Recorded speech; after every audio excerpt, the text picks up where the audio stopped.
గోవు మహత్యం. గోవు పాదము పితృదేవతలు, పిక్కలు పిడుగంటలు, అడుగులు ఆకాశగంగలు, ముక్కోలు కొలుకులు, ముచ్చిన చిప్పలు, కర్రి కర్రేనుగా, పొదుగు పుండరీకక్ష, సన్నుకట్టు సప్తసాగరాలు, గోవుమయం శ్రీలక్ష్మి, పాలు పంచామృతాలు, తోక 90 కోటి ఋషులు, బొడ్డు పొన్న పువ్వు, కడుపు కైలాసం, కొమ్ములు కోటి గుళ్ళు, మొగము దెష్ట, వెన్ను యమధర్మరాజు, ముక్కు సిరి, కళ్ళు కలువరేకులు, చెవులు శంఖనాదం, నాలుక నారాయణ స్వరూపం,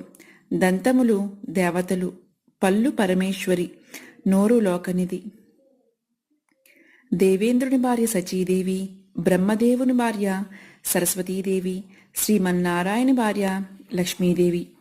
శ్రీరాముల వారి భార్య సీతాదేవి,